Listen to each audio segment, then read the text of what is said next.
guys, I'm Aaron from PhoneDog.com, and I finally got into that Palm Pre 2 that we got from HP Canada a few days ago. We're going to take a look at WebOS and the hardware in a Palm Pre 2 review. We're going to take a look at it, what's changed, what hasn't, is WebOS 2.0 better, is it worse? We'll find out in the review. But first, special thanks to my friends on Twitter for hooking me up, telling me how to do it, helping me out with the dev mode stuff to get into the Palm. You know, WebOS isn't my thing when it comes to hacking, so special thanks to them for helping us. Special thanks to HP Canada for hooking us up with this cool giveaway. We're going to do that in the coming weeks. And special thanks to our friends at Best Buy Mobile. They can't hook us up with these, obviously, because these are Canadian devices, but they have hooked us up with a lot in the One Paw Bandit game. When you go into Best Buy Mobile, you walk out working. You don't have to deal with setting up your own email, doing anything like that. They'll help you do it, and they'll do it for you. Enough of that. Let's get into the review. Palm Pre 2, WebOS 2.0. Is it the smartphone to have, or should you wait? We'll find out. Here it is, the Palm Pre 2.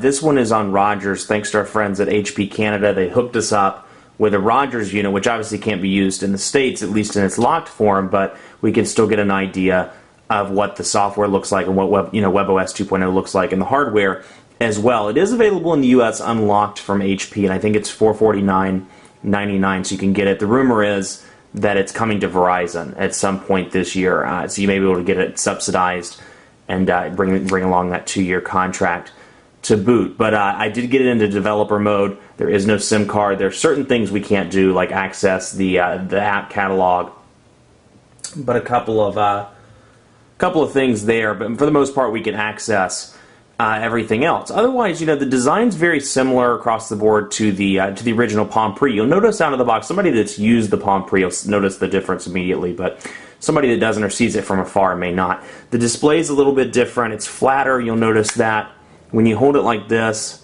completely flat. There's no round plastic around the screen anymore. And then on this side, you'll notice that the little flap protecting the micro USB charging port is gone, which to me is a nice change, because anyone I knew that had a Palm Pre within about 6 or 8 months, that broke off. So nice change there. Volume rocker is about the same. Keyboard's about the same. It feels a little bit more tactile, but other than that, you know, the device is pretty much the same across the board. 5-megapixel camera. Internally, processor bump to 1 gigahertz. So you'll notice, you know, I've been working with it off camera, and you'll notice just in everything in general, it's a very speedy experience, more so than what the original Pre and the Pre Plus, what both of them were.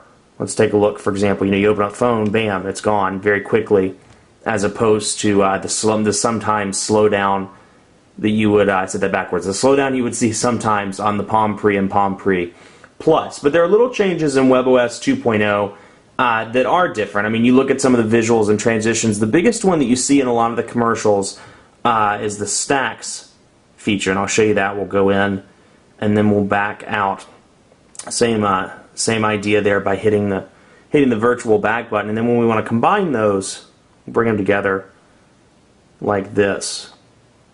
Bring those together, and you can see they're stacked together. You can click one and bring up whichever one you want to bring up, and then if you want to flip it to the front, you can do that. You continue to flip back and forth. And so you can see, I mean, you know, it's a very intensive type thing. It's very graphically pleasing. There's no lag whatsoever.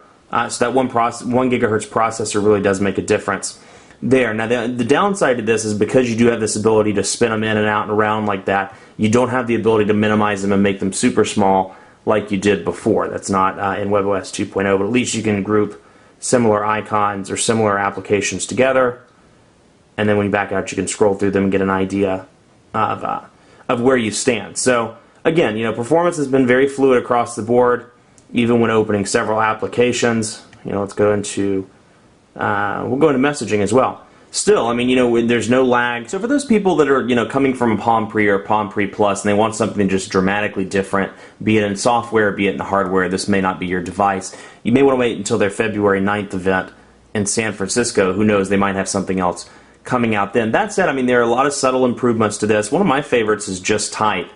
Up at the top. So you type hello, for example, and it brings up your default search engine that you've chosen, Google, so you can suggest it to Google. You can launch and search any of these applications, Wikipedia, Twitter, so if I'm looking for a specific tweet, or I want to put it in Google Maps. And then you have your quick actions, like new email, SMS, task, things of that nature. So if I want to start a new SMS with the word hello, pops right up, and hello is in there. So Very easy to do, and it's nice. It's one of those things where you've been in the car, you've been busy, you're doing something else, whatever, and you're like, I wish I could do this directly from the home screen. Well, you can, thanks to just type. So it's a cool feature. And then once you get in there and you go to the let's type in hello again. Once you go down to the preferences, you can customize it a little bit. Again, I'm kind of limited as to what I can do since I don't have a cellular data connection. But you can add some more searches. We could search YouTube, CNN, Amazon, for example, and then you can add actions in addition to, okay, so all available ones have been added. So, email, SMS, tasks, the typical ones that you would expect. But you can do all of that from the main screen without actually touching it. So you can type in things like Aaron is awesome and suggest it to Google. Okay, let's take a look at the messaging application. You have some auto correction additions to WebOS 2.0 that you didn't have in the 1 versions of the software. We'll jump in here and we'll do a sample email, or sample text message rather. And this applies to email as well, but let's say, the gray, or let's say the quick brown skunk is, but I type IZ instead of IS. Hear that typing noise. It realizes that it's an issue.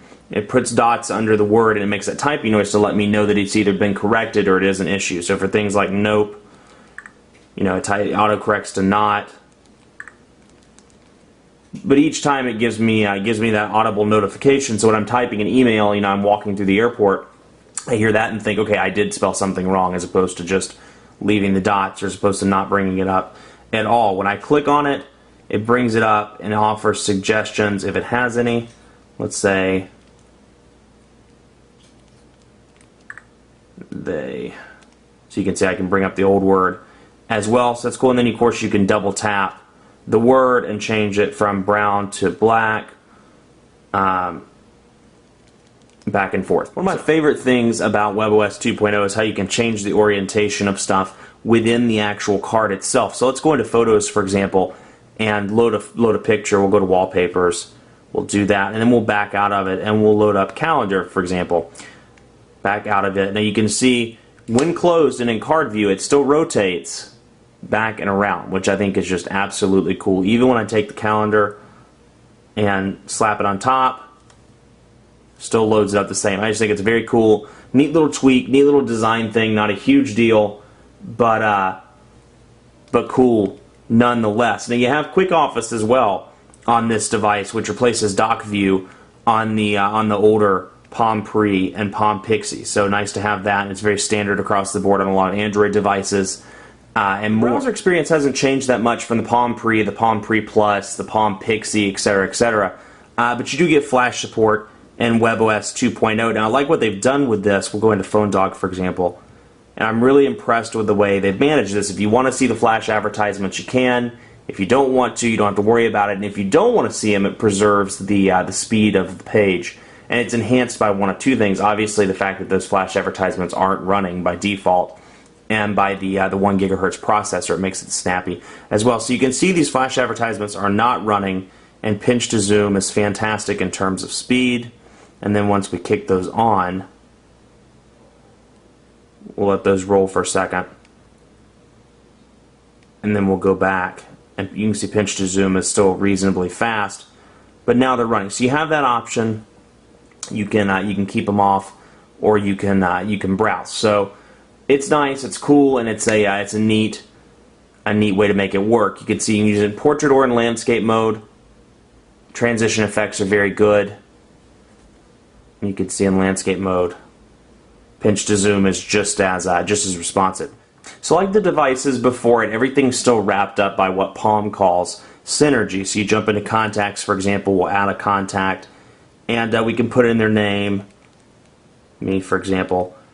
And there's a developer Palm profile on here. I think it's like Dr. Skip Martin or something like that. That just pops up by default, but it's going to our Synergy account, for example, job title, yada yada, new phone number, and you can see it's very similar, if not identical, to the way the old Pre and the Pre Plus looked on the design front. So you have your birthday, your spouse, your stuff like that in the contacts. Now, where it's improved minus some minor design stuff here. Where it's really improved is when this device came out, the number of accounts that you could actually add was pretty limited. And even when the Palm Pre Plus came out, it was for the most part the same way. Now when you go to add an account through Synergy, you have the option to add a bunch. I mean, you have AIM, an email account, Facebook, Google, LinkedIn, Microsoft Exchange. You can read these as well, but PhotoBucket, Yahoo, YouTube, and then you can find more in Palm's app catalog as well. And I mean, I can't remember when we covered the launch in 2009 of the original Palm Pre, I think there were like 3 or maybe 4 things in the Synergy list that you could do. It was like customize an email account, Yahoo Messenger, Microsoft something, I can't remember which one it was, and and one more maybe. I mean, but it's expanded. It's nice to see that development, and it's nice to see that a couple years later at least those are in there and available to be added. So you do have more options on the Synergy front, and then if you can't find what you're looking for, you can go into the Palm app catalog and see if it's there. Unfortunately, it's one of the downsides of not having a cellular connection. We can't get into the app catalog, even on Wi-Fi. I've tried several times, and it's not letting me in. You can see it kind of thinks about it for a second, but if we could get in, you'd see some changes to the app catalog as well. The colored background's a little bit different. The way it looks is slightly different. And overall, just these minor design changes that add up to minor software update, honestly, but changes that are for the better and make it look better. But you can see it does this for a few minutes, and then comes back and says cannot load. In terms of things that are similar, if not the same, across the board, you still have your email app that looks the same. You have, of course, your camera, though it's 5 megapixels, music, videos. You have Google Maps, memos, pre-installed tasks. Your clock, you'll notice that on the clock, you have several different options now. And then you have your alarms where you can set, several different alarms. But go back to the clock. If I remember right, there's the option to change. There we go, the theme of the clock. You have 3 different themes. You can do analog, classic, or digital. So when you go back out from classic, you can see the clock's changed. And you can do the same thing if you want the other one as well.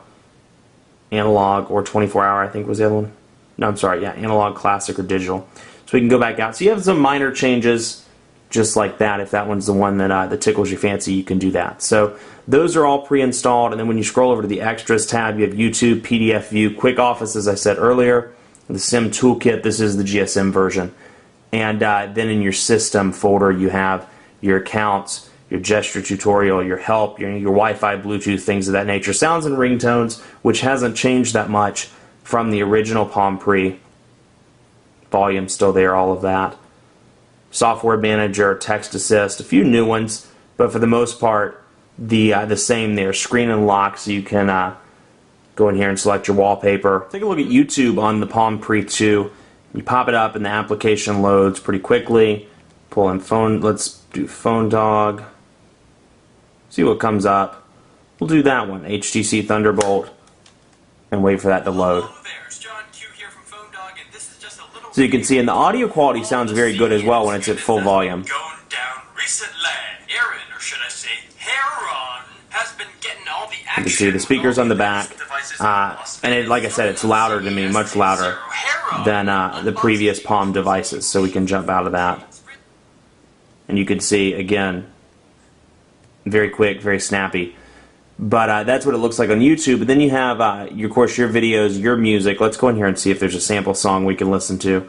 There is not. It is still empty, just like the original ones. So that, in a nutshell, is the Palm Pre 2. It's available on Rogers in Canada. It's coming to Verizon Wireless in the coming months, supposedly, and it's available at HP's website for $449.99 unsubsidized. So Palm users, at this point, you're like, should I upgrade to the Palm Pre 2? Sure, there are some design changes. Sure, there are some software improvements. Should I jump into those, or should I hold off? My advice would be to hold off, at least until their February 9th event. See what they have up their sleeves. It could be a tablet-centric event, or they could have some phones as well, but who knows? I would say wait at least until February 9th, maybe longer, especially with LTE and WiMAX and all of these cool happening, cell phone words that are coming out. I would wait at least 3 or 6 months before you even look into buying a replacement to your Palm device if you're going to stick with Palm. At least see what they're going to come out with. Much more coverage to come on PhoneDog.com of the Palm Pre 2. We'll be at that event in San Francisco as well on February 9th, so keep it locked on the site. Be sure to like us on Facebook as well. Facebook.com/PhoneDog. We're still giving away iPads, tablets, all of that good stuff. So be sure to head over to Facebook.com/PhoneDog. We're giving away some tomorrow night, Thursday at 8 o'clock p.m. Eastern Standard Time. We're giving away some on Monday, January 24th at 8 o'clock p.m. Eastern Standard Time as well. So be sure to like us. Tell your friends. That increases your chances. And, we all like our chances to be increased because that's just cool. Be sure to follow me on Twitter as well, PhoneDog_Aaron, with any questions you have about this device, any other device I've reviewed lately. The Shift, I just pulled that one over because it was beside me. The Torch, well, it's been a while since I've reviewed that one, but still, any questions you have, PhoneDog_Aaron. Thanks so much for tuning in. Keep it locked on the site. We'll see you next time.